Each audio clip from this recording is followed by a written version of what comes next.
¿Qué tiene en común una joven de 18 años del siglo IV con millones de estudiantes, filósofos, teólogos y predicadores a lo largo de la historia?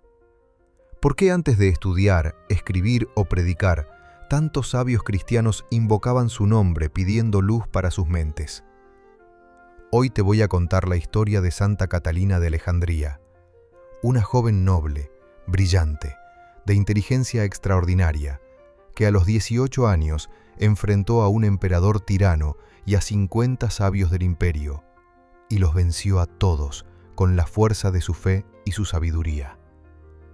Esta es la historia de una virgen mártir que fue tan popular durante casi 6 siglos que su fiesta se celebraba con mayor solemnidad que la de algunos apóstoles, que inspiró a Juana de Arco, que Bossuet le dedicó uno de sus panegíricos más hermosos, y cuya rueda de martirio se convirtió en símbolo de victoria sobre la persecución.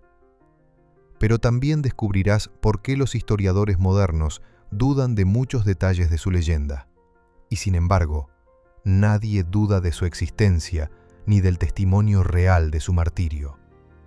Porque más allá de los adornos legendarios, hay una verdad histórica que sigue inspirando. Para entender a Catalina tenemos que entender su ciudad, Alejandría. En el siglo IV, Alejandría era la segunda ciudad más importante del Imperio Romano, solo después de Roma. Era la ciudad de la famosa biblioteca, del faro, del museo, el centro intelectual del mundo antiguo. Filósofos, matemáticos, astrónomos, médicos, las mentes más brillantes del imperio convergían allí. Y en esta ciudad de sabiduría nace Catalina, en una familia noble y acomodada. Desde niña muestra una inteligencia extraordinaria.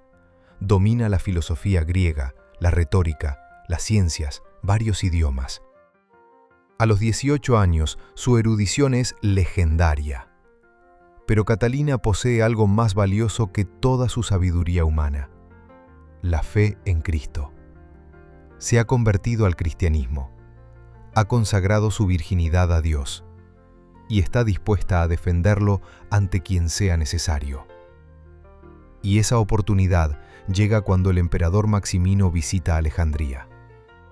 Maximino, cruel perseguidor de cristianos, ha ordenado que todos los ciudadanos participen en sacrificios paganos a los dioses falsos del imperio. Las calles se llenan de humo de incienso ofrecido a ídolos. Los cristianos se esconden aterrorizados. Muchos apostan bajo tortura. Es un tiempo de terror, de sangre, de prueba extrema para la Iglesia. Y en medio de este terror, una joven de 18 años hace algo impensable. Catalina camina directamente hacia el Palacio Imperial. Solicita audiencia con Maximino. Y cuando está ante el emperador más poderoso de Oriente, lo confronta cara a cara. Imagina la escena. El emperador Maximino, rodeado de su corte, de guardias armados, de todo el aparato del poder imperial, y ante él, una joven cristiana de 18 años. Catalina no suplica, no tiembla, acusa, le recrimina su crueldad, le demuestra cuán inicua es la adoración de dioses falsos. Con lógica implacable, con argumentos filosóficos, con sabiduría inspirada por el Espíritu Santo, desmantela toda la estructura religiosa del imperio. Maximino queda asombrado. Nunca había conocido a alguien así.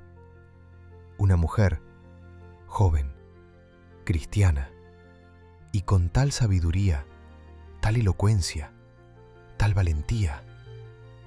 No puede rebatir sus argumentos. No puede competir con su intelecto. Pero el orgullo imperial no acepta la derrota. Si él no puede vencerla, traerá a quienes sí puedan. Maximino ordena que se convoque a los 50 sabios más brillantes del imperio. Filósofos, retóricos, sofistas, los mejores argumentadores paganos. Vienen de todas partes, llamados por el emperador con una misión: usar toda su capacidad, todos sus razonamientos, para que Catalina apostate. Mientras tanto, Catalina es detenida en el Palacio Imperial. Pero no está asustada, está preparada, porque sabe que no luchará sola.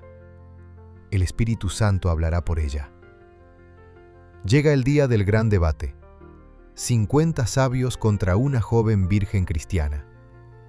El palacio se llena de espectadores. El emperador preside. Y comienza el enfrentamiento intelectual más extraordinario de la era cristiana primitiva. Uno por uno, los sabios presentan sus argumentos. Citan a Platón, a Aristóteles, a los estoicos, y uno por uno, Catalina los refuta. No solo defiende el cristianismo, demuestra su verdad. No solo resiste, convence. Y entonces sucede lo impensable. Varios de los sabios, conquistados por la elocuencia de Catalina, por la fuerza de sus argumentos, por la luz de la verdad que brilla en sus palabras, se declaran cristianos allí mismo, en medio del debate, ante el emperador. Maximino, furioso, humillado, los manda a ejecutar inmediatamente. Estos sabios, que vinieron a hacer apostatar a Catalina, ganaron la corona del martirio gracias a su testimonio. La sangre de estos nuevos convertidos es semilla de más conversiones. Maximino está furioso. No solo no logró hacer apostatar a Catalina, ella convirtió a sus propios sabios. Esto no puede quedar sin castigo. Ordena que sea azotada brutalmente. Los látigos desgarran su carne. Pero Catalina no grita, no maldice. Reza. Su espíritu permanece inquebrantable mientras su cuerpo sangra. Después del azotamiento, es arrojada a una mazmorra oscura, sin comida ni agua, esperando que la desesperación la quiebre donde la tortura no pudo. Pero algo extraordinario sucede en esa prisión. La emperatriz, esposa de Maximino, ha oído hablar de esta mujer extraordinaria. Siente curiosidad. ¿Qué clase de persona puede ser tan valiente, tan sabia? Acompañada por Porfirio, jefe de las tropas imperiales, la emperatriz visita secretamente la mazmorra. Y allí, en la oscuridad de la prisión, Catalina les habla de Cristo. Les habla del amor de Dios. Les habla de la verdad que vale más que la vida misma. Y el milagro se repite. La emperatriz y Porfirio se convierten, se bautizan, y ambos, junto con 200 soldados que también creyeron, ganan inmediatamente la corona del martirio cuando Maximino descubre su conversión. Lejos de flaquear en su fe, Catalina está causando una ola de conversiones. El emperador, desesperado, decide terminar con esto de una vez por todas. La condena a morir en la rueda. La rueda era un instrumento horrible, un torno con cuchillas y pinchos que desgarraba lentamente el cuerpo de la víctima. Una muerte agónica, diseñada para aterrorizar y quebrar la voluntad de los cristianos. Pero cuando llevan a Catalina hacia la rueda, cuando la atan al instrumento de tortura, al tocarla, la rueda se destruye milagrosamente. Se rompe en pedazos. Los verdugos retroceden aterrorizados. Maximino, completamente fuera de control, grita la orden final. ¡Decapitación! Si la rueda no puede matarla, la espada lo hará. Y así, Catalina de Alejandría, virgen, sabia, mártir, entrega su cabeza al verdugo y su espíritu a Dios. Tenía solo 18 años, pero su testimonio resonaría por siglos. Aquí es donde la historia de Catalina se vuelve fascinante y también compleja.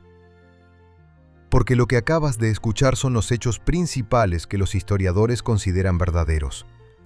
Pero durante la Edad Media, la devoción a Santa Catalina creció tanto que narradores comenzaron a embellecer su historia con detalles maravillosos.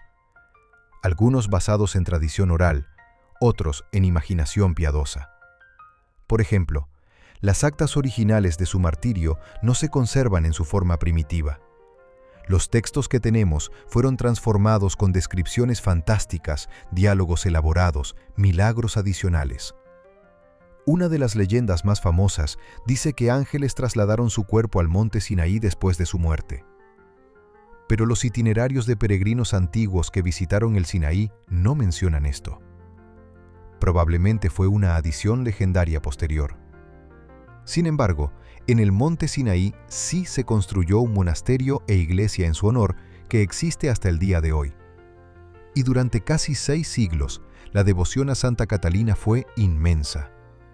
En la Edad Media, era clasificada junto con Santa Margarita y Santa Bárbara como uno de los 14 santos más útiles en el cielo.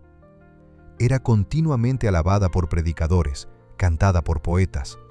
Bossuet, el gran orador francés, le dedicó uno de sus panegíricos más hermosos. Adán de San Víctor escribió el magnífico poema Vox Sonora Nostri Chori en su honor. Su fiesta se celebraba con solemnidad, se prohibía el trabajo servil, las iglesias se llenaban. En muchas diócesis de Francia, hasta el siglo XVII, era día de fiesta de obligación. El esplendor de su ceremonial eclipsaba al de fiestas de algunos apóstoles. Pocas santas fueron tan amadas como Catalina de Alejandría. Su estatua se encontraba en casi todas las iglesias, representando la segunda iconografía medieval: una joven con corona, libro, espada y la rueda, su instrumento de tortura que se convirtió en símbolo de su victoria. Por esto, los carreteros y mecánicos la tomaron como patrona. Pero sobre todo, se convirtió en patrona de doncellas y estudiantes femeninas. Considerada la más santa e ilustre de las vírgenes de Cristo, protegía a las jóvenes solteras y a las religiosas en los claustros. Y porque había silenciado a los sofistas con su ciencia, teólogos, apologistas, predicadores, filósofos, todos invocaban su intercesión. Antes de estudiar, escribir o predicar, le rogaban que iluminara sus mentes, guiara su pluma, impartiera elocuencia a sus palabras. Esta devoción recibió brillo adicional en Francia cuando Santa Juana de Arco declaró que Santa Catalina, junto con Santa Margarita, se le había aparecido y había sido designada por voluntad divina como su consejera. Pero en el siglo XVIII, críticos comenzaron a cuestionar muchos detalles legendarios. El benedictino Dom de Foris declaró que la tradición seguida por Bossuet era en gran medida falsa. La fiesta desapareció del breviario de París. La devoción perdió su popularidad antigua. Hoy, los hagiógrafos contemporáneos consideran más que dudosa la autenticidad de varios textos que contienen su leyenda. Pero nadie pone en duda la existencia de la santa. Nadie niega su martirio real. La conclusión: los hechos principales deben ser aceptados como verdaderos. Lo demás, los detalles maravillosos, los largos discursos, son embellecimientos posteriores que casi oscurecen los hechos, pero no los destruyen. Entonces, ¿qué nos enseña Catalina de Alejandría? Más allá de las leyendas, más allá de los debates históricos, ¿cuál es su mensaje para nosotros? Nos enseña que la verdadera sabiduría no es solo acumulación de conocimientos. No es solo dominar filosofías, ciencias, idiomas. La verdadera sabiduría es conocer a Cristo y estar dispuesto a defenderlo ante cualquier poder terrenal. Catalina tenía 18 años. Podría haber usado su inteligencia para ascender socialmente, para ganar riqueza, para vivir cómodamente en la corte imperial. Pero eligió usar su don intelectual para la verdad, aunque eso significara la muerte. Y esa elección la convirtió en patrona de estudiantes, de filósofos, de todos los que buscan la verdad con honestidad intelectual. Porque nos recuerda que el conocimiento sin Cristo es vacío, pero el conocimiento iluminado por Cristo transforma el mundo. En una época donde el conocimiento se usa a menudo para destruir la fe, para burlarse de Dios, para promover ideologías contrarias al Evangelio, Catalina nos desafía. ¿Usarás tu inteligencia para servir a la verdad o para traicionarla?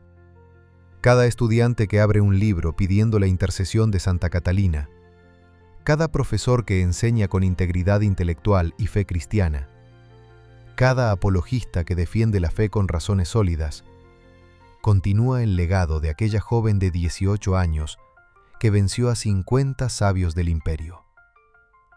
Y aunque los detalles legendarios se desvanezcan con el tiempo, la verdad permanece. Que una joven virgen, armada solo con fe y sabiduría, enfrentó al poder imperial y venció. Oremos juntos. Santa Catalina de Alejandría, virgen y mártir, tú que defendiste la verdad ante el poder, que usaste tu inteligencia para la gloria de Dios, ilumina nuestras mentes con la sabiduría del Espíritu Santo. Guía a estudiantes, maestros y todos los que buscan la verdad.